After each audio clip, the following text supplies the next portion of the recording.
Hello, Xunyun. Yep, Good morning. How are you? good. All right. Okay. So, Anisio and Victory. And victory. Oh, nice. Excellent. Okay, great. All right. So, can Victory and Anisio hear us? Can you hear us? Morning, morning. I can. Hi. Good morning. Good morning. Hi, Anisio. How are you? I'm good. How are you? Good. Good. Great. Great. Excellent. Thanks a lot for taking the time. Victory told us you guys worked together day before yesterday for 7 hours. Yeah. Yeah. All right. So yeah, really appreciate it and thanks for the help.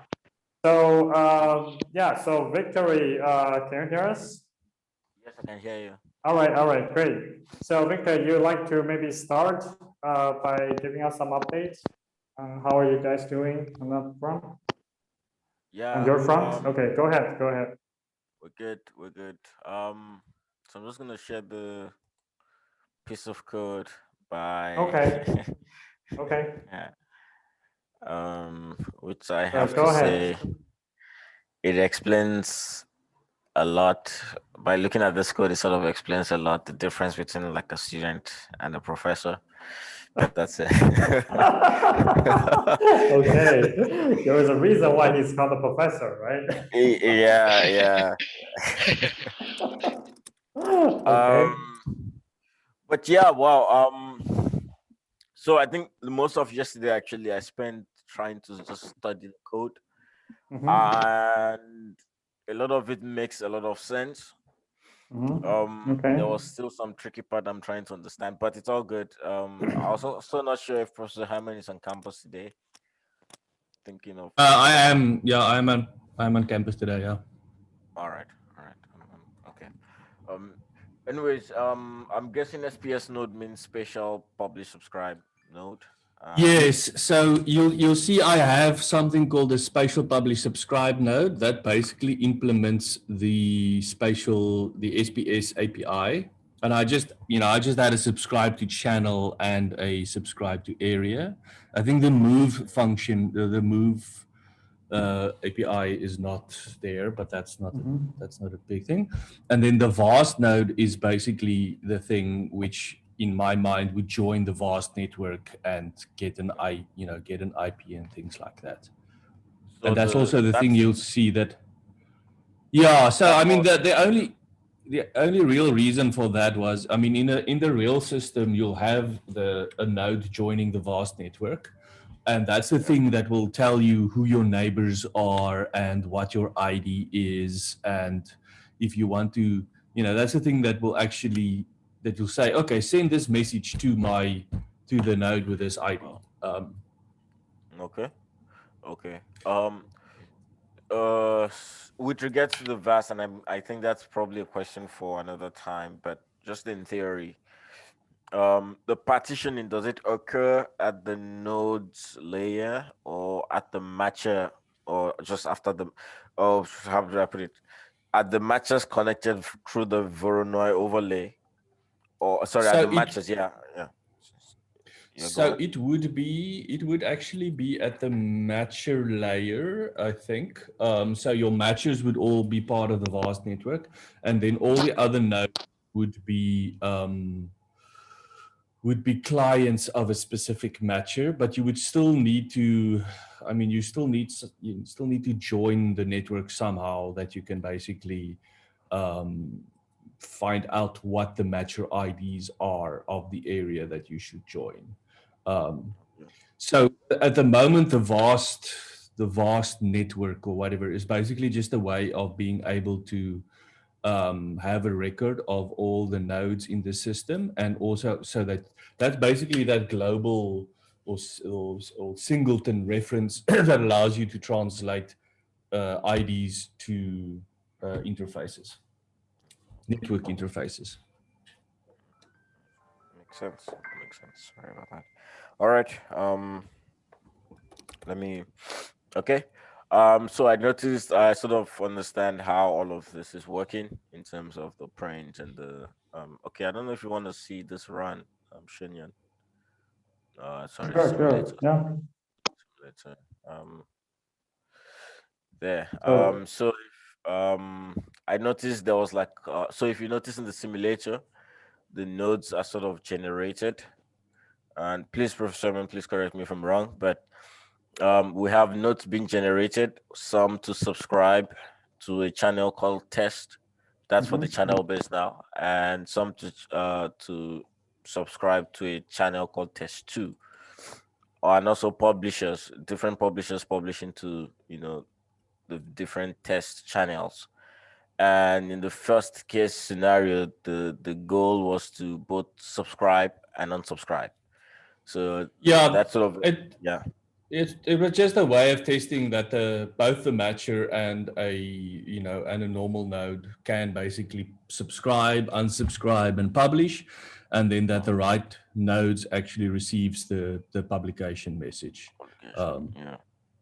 Okay. So you'll see there's one example where two nodes are subscribed to a channel, I send a message, and then the one node unsubscribes from the channel, and then I send another message, and just to verify that the node that unsubscribed does not get the message anymore as it should.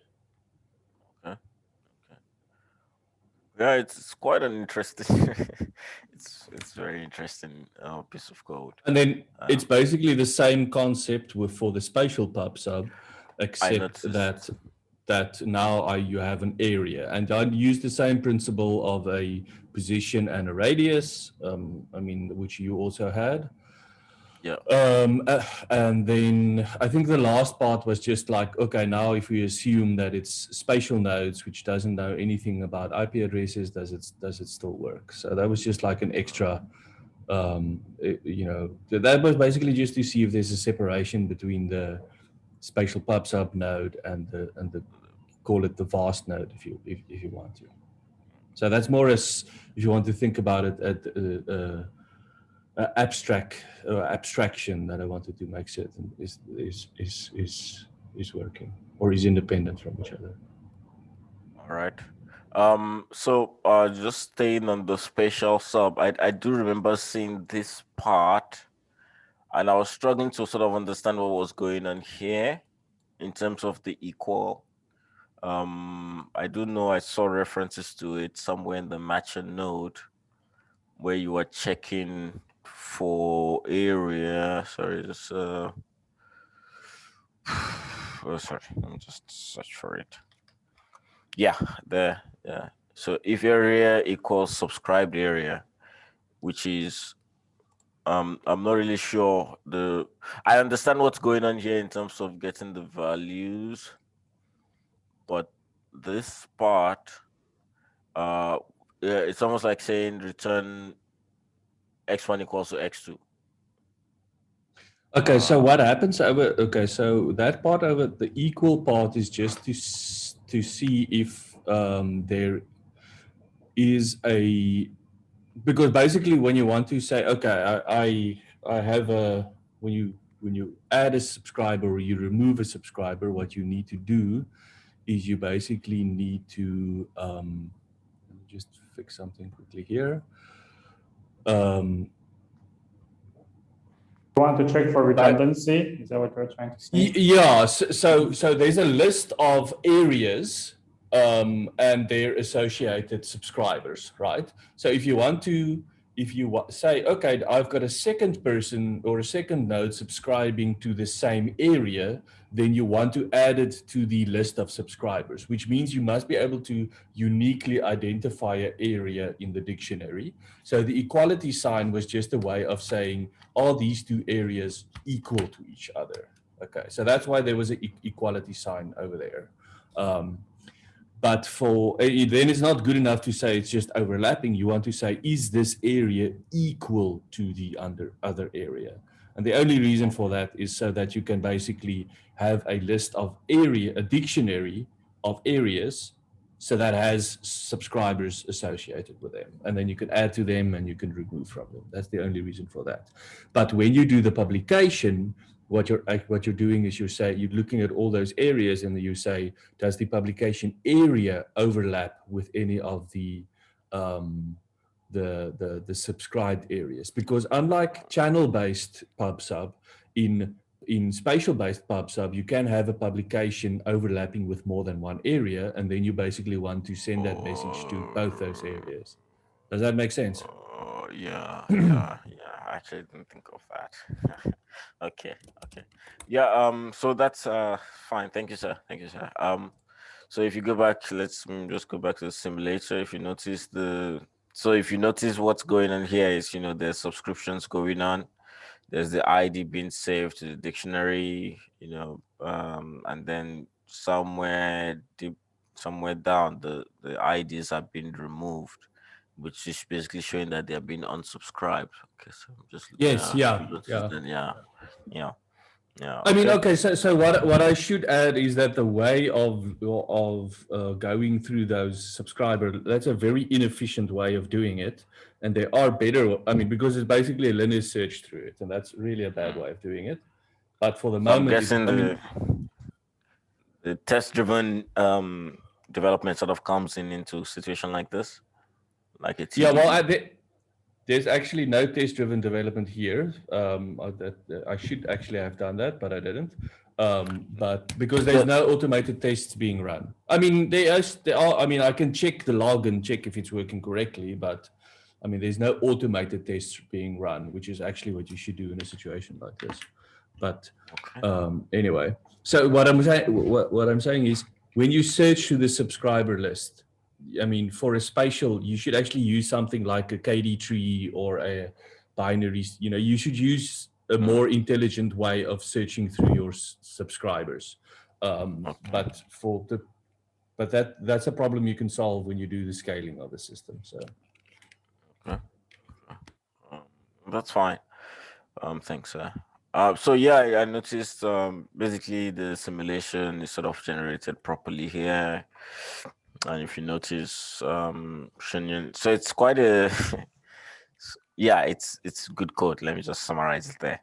And I'm in the not saying that one way. In Node, there's a bunch of nodes, yeah. So that should actually be refactored into probably something like, I don't know, fast or matcher node and normal node, and but anyway, that's not that important at the moment. All right. So it's fine. I am still looking at it intensely. I'm trying to play around as well without damaging the code. I mean, so it's on GitHub. It's like you can't damage it. No, I just copy and paste. Yeah, that's okay. But yeah. So in terms of from a matching perspective, I see that what's the word now? Like basically there's the type it's getting the message type, which is sort of similar to something we were doing, right? But I noticed that the matching sort of occurs in a different place. And I'm sorry, hold on. For example, at the process messages, so now what I'm trying to figure out is where the actual storage to dictionary happens. So that the storage to dictionary will happen in subscribe and unsubscribe. So you'll see that the handle message is basically called. So the handle message is basically called, which says so it says, oh, this is a subscription message, and then it says, okay, yeah, so this part about for subscribed area, that process message was basically just a way. So that bottom part over there was basically just a way of printing the subscriber lists so that you can look in the log and see that it's correct. So that whole part from the whole logging.info part is basically just a way of, I mean, you could comment that out and it would still work. That's not an issue over there. But if you go back up again in this code and you get, so if you just scroll up a bit and you get to something like add spatial subscription, okay? Then you'll see over there, once it's found that the areas are equal, you either append a node ID to the list of subscribers, or if it's not equal, it would say, oh, this is a new area, so I need to add it to the dictionary, which is what you see over there. Okay. And then you've got to add channel subscription, which is basically the same concept. It just does it. So the dictionary sort of happens here, and then the processing of the matching sequence just gets sort of called there. All that the processing of the matching sequence does is it's there to check what type of message is it, and to basically get the channel and the payload out of the message. And then it calls another function which is dedicated to like add a channel subscription, or publish a spatial thing or whatever. Okay. So basically it's like a component sort of driven code. I don't know if components is the right technical word, but where there's if like you want all this like compartments and you're just calling and reusing. Okay. Yeah. And the reason for that is then you can then go and write a piece of test code which basically just calls add channel subscription, and then you can check, does that part work correctly? So the reason why you would do something like this is just makes testing of the code easier. Okay.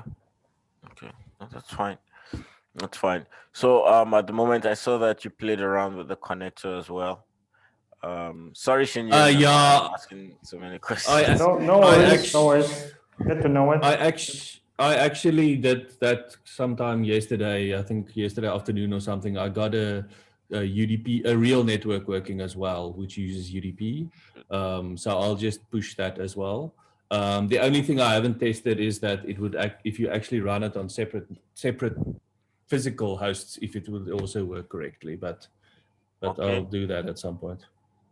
Wow. Okay. That's almost like everything. But thanks so much. Okay. All right. So it sounds like the main steps forward, and please correct me again if I'm wrong. The key steps forward is the physical, the refactoring, the physical testing, and maybe some test-driven development. Yeah, well, I mean, so yeah, you could do the test-driven development, writing the. I think part of okay. Remember, all that this is at the moment is a single matcher, right? So this doesn't know anything about more than one matcher. It doesn't know anything about that the matcher only has a certain area under its control. So there's still some work to be done to figure out when a node joins, which matcher should it then connect to, and also things like if there's more than one matcher, how do you handle the sending of messages then? So that part is still, I mean, there's still a lot of work there to be done. Okay. So I mean that sort of sounds like let me how do I put it?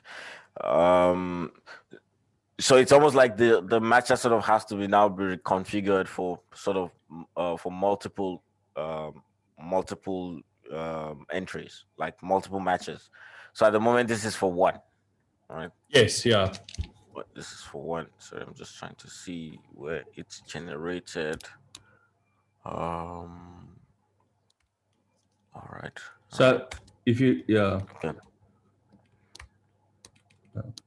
Okay. Stick some notes there. Sorry. Okay. So, well, I guess Victor's taking notes. Anisio, Yes. Are you able to understand what was being discussed so far between Victoria and Herman? I mean, is it understandable and pretty much making sense to you? I don't know if it's still there. We can hear you. He's here, but his mic is not. Yeah. The microphone is not muted. Yes, I can hear you guys. Yeah. Yes. So I guess my question is, were you able to understand, I guess, what Victoria and Herman were talking? and asking about?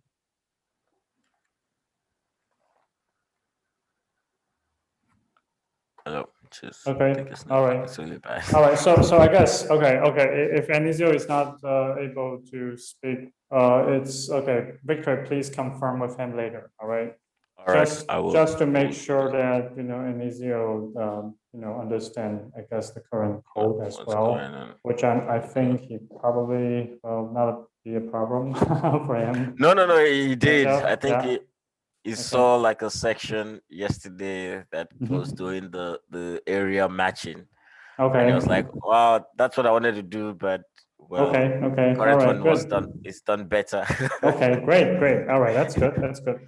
So He doesn't understand. I think He doesn't moving understand. forwards, we have two questions to answer, important questions. The first one is before I guess the submission. I think we have two directions for the code to move forward. One is to sort of test it at scale. Okay, I mean, sort of the current single matcher, but try to actually see the scaling limit, okay, of this and sort of demonstrate that. The other is to try to move into the directions of decentralizing the matchers. Okay, so I think those are two, and I'd like to ask Herman, what is your thoughts on this? Okay, so I mean, I don't think this is going to scale well, just because just the way that the subscriber list is being handled. I do think decentralizing the matchers is important, because there's actually, to me, still a bunch of it's not clear to me exactly how to do we that. should go. How to Okay. do that. So I think that's Yes. actually important part to have. Okay, I agree. I mean that, well, but that is actually the whole sort of the core, the basis, I think, for the work that's been done. Supposedly that's what Victory should be solving.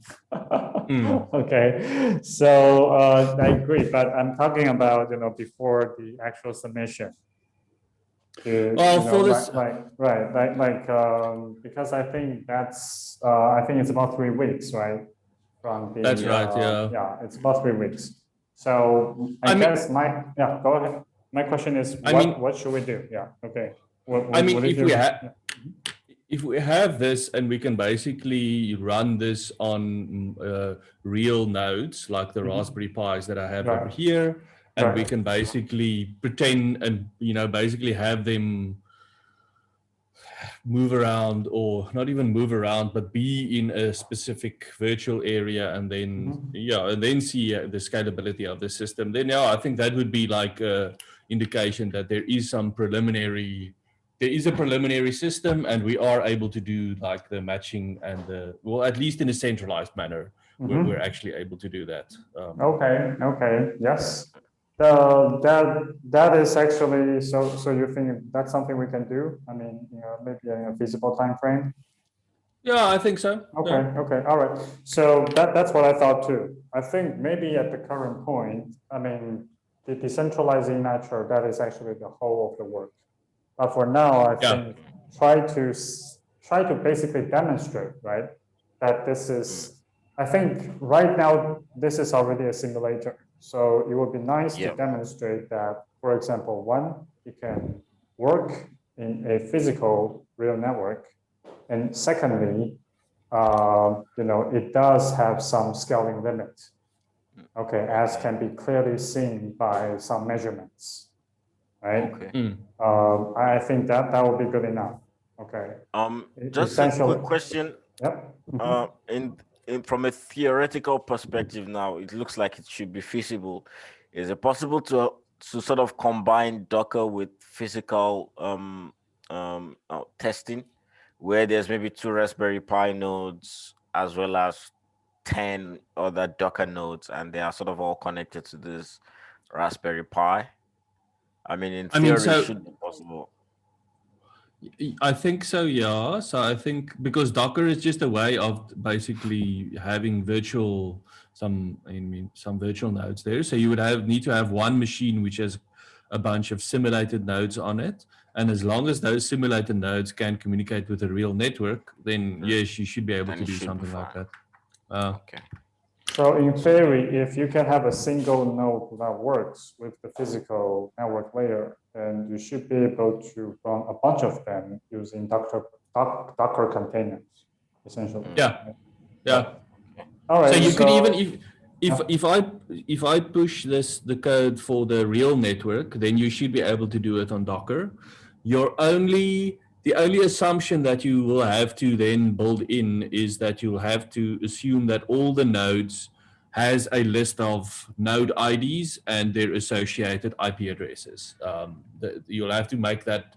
You'll have to build that into the simulation then, that each of that node has all that information, because that's basically something that the vast node would actually, or the vast network would have provided us. And I mean, it's not integrated at the moment. So, I mean, it's not difficult. I'm just saying that all nodes will have to have a list of all the other nodes and their IDs and what their IP addresses is. And then you could run the code on a bunch using Docker and, have simulated nodes. All right, it's basically a node registration or this /discovery issue, right? Yeah. Okay. Yeah. Yeah, there are different ways you can do that, even with like a simple list, like a config file. That's also doable, or like a directory service. Okay, but I think that's agree on. Maybe that's what we should do. Okay, for the submission. Okay. Would that be all right? Okay, Yeah. so Herman also agree with that? I mean, this is. Yeah, that's good. Okay, all right. So the second question I think that's important to ask is, well, we allowed Victory to focus on the paper writing part. Okay, and then this is, I also like to ask about, I mean, what Elida and, I mean, what's her status right now? And So I'm having, yeah. Victory, you wanted to say something? No, so yesterday she did send me a text that she was trying to sort of just, the reason why she couldn't meet up was because she was trying to understand the code and everything. Okay, that's where she's stuck, right? Yeah, yeah. But Okay, I've not alright. had anything since. But I will give, I think I would give her a buzz or something later today from Teams, because I noticed that Teams allows you to sort of, let me see if she's not responded to that, but I'll maybe give her a call later in the evening and then just talk to her in person. Perhaps I have a meeting. I have a meeting with her as well later tonight. Oh, nice. Okay. So I guess the second question is, shall we allow Victoria to focus on the paper writing part? Yeah, and then we can ask Alida to work on the physical simulation. testing, right? Yeah, that's good. What do you think?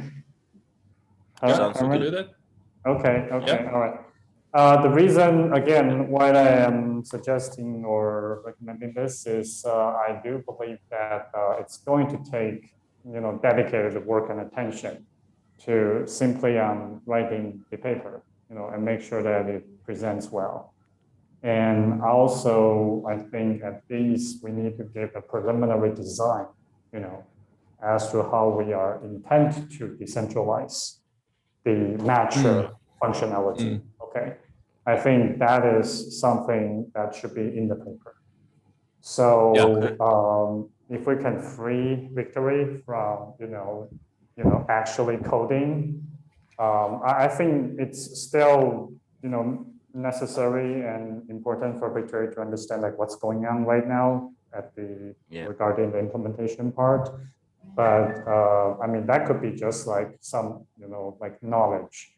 But in terms of the actual implementation, maybe we should just allow other team members to work on. What do you guys think? Sounds good. Okay, so Victory, what do you think? Is that all right? Yeah. It sounds good. And this is, I think we should note that it's not to deprive you of the fun of coding. Okay. Okay. It's to focus on, I think, what is more essential at the moment. Okay. Okay. And obviously, I think you would still help, and you can still spend time understanding or tinkering with the code base, running that. But I think maybe you should focus on the paper writing part now, starting from now. Okay. Okay. All right. All right. Okay. Makes sense. So, but I think it would still be, good if you can, basically coordinate sort of what's going on, so that you still have a clear understanding of, like what's being done Fine, and- at the, at the implementation / testing level. Okay. Okay. Yeah. All right. Okay. Makes sense. So if that's if there's consensus on this, then I think for tomorrow, Victory, if possible, I think we should start to see some of the design now regarding how we intend to decentralize the matcher in the paper. Okay. And you can start with, again, just your specialty, which is graphs and figures. Okay. Yes. Yes. I mean, yes. start with that. Okay, start with that. Um. And then you can fill in, I think, the writings later, And All right. it probably will also help you think better if you already have the, the figures and the graphs already in place. All right? Okay. Okay. Okay, so please do that. And also, yeah, and maybe we need Herman's help on this to onboard a leader to work on the code. Okay. Okay? That's good. Okay. So any Just question? just from a big picture perspective, Mhm. this is where the Voronoi plays a big or crucial role. Is that correct? Yes, From a potentially, yes. centralized- Yes. Correct, okay. yes. Nice. I mean, this is where you can talk about how we intend to use VAM, Right, to yeah. perform the spatial partitioning. And in fact, using the VAM, the overlay, Voronoi-based overlay network, to actually allow the matchers to stay connected. That's one, to discover each other, and also partition the space for management responsibility. All right. Okay. Yeah, I mean that's where you can discuss about this, and then how this will interface with the VAS layer. Remember, we want to maybe separate these two, right? Between spatial PubSub functions and also between the partitioning function, which is what the VAM layer is doing. Okay. Okay. Makes sense. All right. Okay. So that's sync tomorrow. Okay, and let's start to see some graphs. Okay, regarding this. Okay. What's in graphs? Yeah. Yeah. Okay. All right. So is that okay? With Yeah. Okay. All right. Yeah. Thanks. I'm not sure if I insist there. yeah, and I think Victory, maybe you can also help to coordinate a bit about how Anisio and Lida, they can work together. Maybe Okay. like certain aspects that's independent. Okay. Okay. Okay. Mhm. That's Okay. fine. That's fine. All right. Okay. So that's it. So that's sync tomorrow then. All right. All right. Cool. Okay. Thank All you right. so So much, thanks. Anya. All right. So thanks, Thanks, Herman. Okay. And, Okay. Speak to you. thanks, Emilio. Yeah. Bye-bye. Bye. Bye. Bye.